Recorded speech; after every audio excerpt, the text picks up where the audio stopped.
آیت ہے، یعنی اتنی تمہید کے بعد اب فائنل اللہ تعالیٰ کی طرف سے ورڈکٹ آ رہی ہے، ان الذین یاکلون اموال الیتامی ظلما، بے شک وہ لوگ جو یتیموں کا مال ہڑپ کر لیتے ہیں ظلم کرتے ہوئے، انما یاکلون فی بطونہم نارا، وہ اپنے پیٹوں میں آگ بھر رہے ہیں، وَسَيَصْلَوْنَ سَعِيرًا، اور ان قریب وہ بھڑکتی ہوئی آگ میں جھونک بھی دیے جائیں گے۔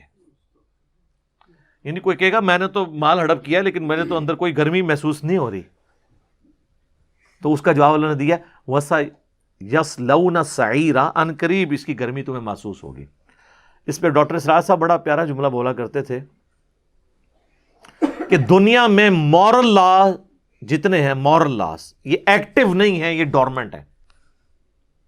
یعنی اگر کوئی شخص حرام کا لقمہ زبان پہ رکھتا ہے تو یہ نہیں ہوگا کہ جیسے ہی اس نے رکھا ہے تو زبان جل جائے، یا جیسے ہی پیٹ میں جائے تو پیٹ میں درد شروع ہو جائے، ورنہ تو یہ سارے پیٹ درد میں مبتلا ہوں جتنے حرام خوریاں کر رہے ہیں۔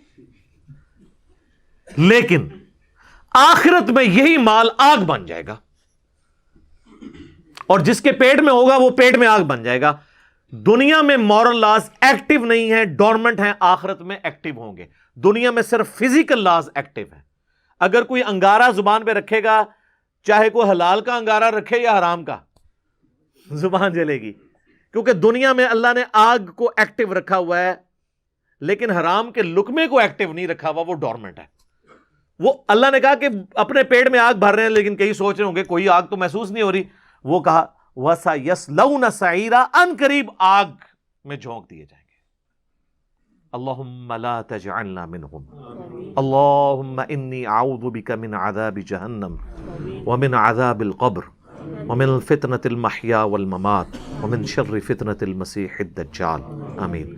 صحیح مسلم میں حدیث ہے کہ اللہ کے محبوب صلی اللہ علیہ وآلہ وسلم نماز میں بھی قرات کے دوران جب کبھی بھی جنت کی آیات آتی تو اللہ سے جنت کا سوال کرتے، اور جب کبھی جہنم کی آیات آتی تو اللہ تعالیٰ سے جہنم کے عذاب کے اگینسٹ پناہ طلب کیا کرتے۔ نماز میں بھی یہ سنت ہے، اور نماز کے علاوہ بھی اگر آپ یہ قرات کر رہے ہیں تو پھر اس دوران بھی اللہ کی طرف متوجہ ہوں۔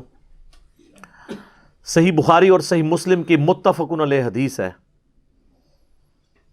جس شخص نے ایک بالشت بھی زمین کسی کی دبا لی تو 7 زمینوں کا توق اس کے گلے میں قیامت والے دن ڈالا جائے گا۔ یہ جناب بڑا خطرناک معاملہ ہے۔ یہ حدیث پوری جو ہے نا وہ بخاری مسلم میں یوں ہے کہ سعید ابن زید جو حضرت عمر کے بہنوئی تھے اور عشرۃ مبشرۃ 10 خوش نصیب جنتی اصحاب میں سے تھے، ان کی شکایت مروان بن حکم جو اس وقت حضرت معاویہ رضی اللہ تعالیٰ عنہ کے دور میں مدینے کا حاکم تھا، ایک عورت نے شکایت کی کہ اس سعید نے میری زمین ہتھیا لی ہے، حالانکہ وہ زمین حضرت سعید ابن زید کی تھی۔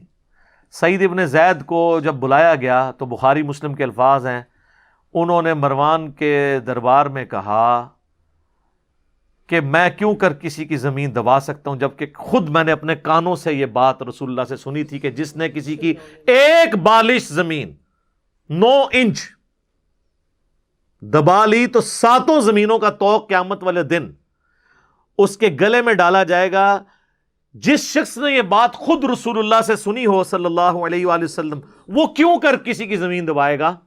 تو مروان نے کہا بس مجھے اس سے زیادہ ضرورت نہیں کلیریفیکیشن کی۔ صحابی تھے، ان کی گواہی عادلانہ تھی، لیکن سعید ابن زید کا غصہ نہیں ٹھنڈا ہوا۔ انہوں نے کہا اس عورت نے میرے اوپر الزام لگایا نا، تو انہوں نے کہا اے اللہ میں دعا کرتا ہوں کہ اس کو اس کی زمین میں ہی نا عبرت ناک موت دینا جس نے میرے اوپر یہ جھوٹا الزام لگایا۔ تو بخاری مسلم کے الفاظ ہیں کہ کچھ عرصے بعد وہ عورت پاگل ہو گئی اور وہ گلیوں میں چیختی چلاتی تھی، اسے ایسی بیماری لگ گئی اور وہ کہتی تھی مجھے سعید کی بد دعا لگ گئی ہے۔ اور ایک دن وہ اسی زمین کے پاس سے گزر رہی تھی تو ایک کنویں سے وہ اوندے منہ اس کنویں کے اندر گر گئی اور وہی اس کی قبر بنی۔ یہ حدیث بخاری میں بھی ہے، مسلم میں بھی ہے، مشکات کے اندر 30 جلد میں کرامات والے چیپٹر میں یہ نقل کیا انہوں نے. یہ صحابی کی کرامت ہے کہ ان کی بد دعا لگ گئی اس عورت کو. تو اس میں الفاظ ہیں کہ زمین و آسمان کا توق. یہاں تو میرے بھائی پورے پورے پلاٹ، پوری پوری زمینیں ہڑپ کر جاتے ہیں، مختار نامہ لکھواتے ہیں، پھر کل کو قابض ہو جاتے ہیں. یہ آپ اکثر نہیں دیکھتے؟ یتیموں کی زمینوں کے اوپر قابض ہو جاتے ہیں. کتنے لوگ ہیں جو باپ کے مرنے کے بعد بہنوں کو جائیداد میں حصہ نہیں دیتے، اور جب ان کو کہیں حصہ دیں وہ کہتے ہیں بہنوں نے معاف کر دی ہے. بہنوں نے معاف اس لیے کی ہوتی ہے کہ بہنیں کہتی ہیں کہ یا پرا رکھ لیے یا جداد رکھ لیے. جداد لیں تو بھائی ناراض ہوتے ہیں، اور بہنیں تو انسیکیور رہتی ہیں کہ کل کو اگر طلاق ہوگی تو ہم پیچھے جائیں گی اپنے بھائی کے پاس ہی، تو اگر بگاڑی ہوگی تو پھر کدھر جائیں گی؟ پھر تو عیدی والوں کے پاس ہی جانا پڑے گا. یہ تو بھائیوں کی ذمہ داری ہے. ہمیں تو اکثر لوگ یہاں رابطہ کرتے ہیں، کہتے ہیں جی وہ معاف کرا لیے، جی وہ انہوں نے خود ہی کر دیا. خود کون معاف کرتا ہے؟ ان کو پتا ہوتا ہے کہ مانگنے سے ملنا تو کوئی نہیں ہے. تو میں کہتا ہوں آپ اس طرح کریں کہ جو ان کا حصہ ہے ان کے ہاتھ میں رکھیں، ان کے خاوند اور ان کے بچوں کی موجودگی میں تکنا تو کون واپس کرتا ہے؟ اس عورت کا خاوند واپس کرنے دے گا؟ اس کے جوان بچے، اور وہ بھی آج کل کے 21ویں صدی کے بچے، وہ کہنے گے اماں دفاع کرے تھے او بچے جنہوں نے نماز بھی نہیں پڑھی ہوئے گی وہ بھی کہنے گے جی اللہ کا حکم ہے، یہ تہاڈا حق ہے رکھو. ہاں جی، کیونکہ امت کا فتنہ جو ہے مال. جامع ترمذی میں حدیث ہے ہر امت کا کوئی نہ کوئی فتنہ ہے، میری امت کا فتنہ مال ہے. تو یہ ساری کہانیاں آپ کرواتے ہیں کہ جی وہ معاف کر دیا ہے. معاف تب ہوگا آپ ان کے حوالے کریں، ان کی یعنی ہاتھ میں ان کے اکاؤنٹ میں جائے وہ چیز، اس کے بعد وہ گفٹ اگر آپ کو دینا چاہتی ہیں تو ٹھیک ہے. تو یہ ظلم نہ کریں.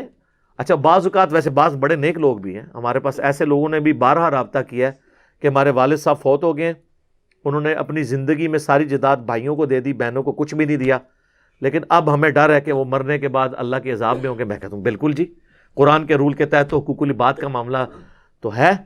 تو کہتے ہیں جی اب ہم اپنے باپ کو عذاب سے بچانا چاہتے ہیں، تو ہم چاہ رہے ہیں کہ ہم وہ جو جائیداد ہے اس کو ایونلی ڈسٹریبیوٹ کر کے جتنا حصہ عورتوں کا اپنی بہنوں کا بنتا ہے ان کے حوالے کریں. تو میں کہتا ہوں بالکل ضرور کریں.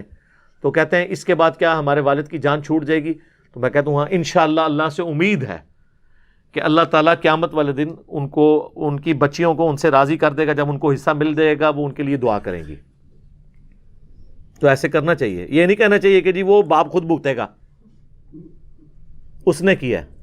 تو پھر ایسی اولاد کو میں کہتا ہوں آپ اتنی ناہنجار اولاد ہو کہ آپ کی خاطر وہ باپ پوری زندگی کمائی کرتا رہا، جوڑ کے آپ کے حوالے کر گیا اپنی محنت کا مال، اور آپ اتنے بغیرت ہو کہ اس کی کمائی میں سے اس کے عذاب کی تخفیف کے لیے کوشش نہیں کر رہے ہو. لعنت ہے ایسی اولاد کے اوپر جو ان کی اپنی کمائی بھی نہیں ہے، ان کے باپ کی کمائی ہے، اور اس کمائی کو اپنے باپ کو عذاب سے بچانے کے لیے وہ خرچ کرنے کے لیے تیار نہیں ہے. یہ بات اگر اب تمہارا باپ دنیا میں واپس آ جائے تو میں دیکھتا ہوں تمہیں کیا دے. تو اگر آپ کو خوف خدا ہے اور واقعی آخرت کے حوالے سے فکر ہے تو پھر یہ ساری چیزیں کرنی چاہیے. یہاں پہ ہمارے سب کانٹیننٹ کے معاشرے کے اندر تو بڑے بڑے دیندار لوگ اپنی بہنوں کی، بچیوں کی جائیداد کو دبا لیتے ہیں. اور اکثر یہ بھی ہوتا ہے وہ بھائی کہتے ہیں جی وہ جی بہن کی جب شادی ہوئی تھی نا تو وہ والد صاحب نے اس کو جہیز دے دیا تھا. وہ بھائی جہیز جو ہے وہ وراثت تو نہیں ہے، وراثت تو مرنے کے بعد تقسیم ہوتی ہے. جہیز تو اس کا ہبہ اور ہدیہ تھا، اس نے اپنی مرضی سے دے دیا. اس میں بھی ٹھیک ہے، انصاف کرنا چاہیے ماں باپ کو بھی کہ سارے بچوں کو ایکولی ڈسٹریبیوٹ کریں جو زندگی میں ہدیہ دیتے ہیں. تو آج ٹائم آلموسٹ ختم ہونے والا ہے، وہ اگلی دفعہ میں پورا لیکچر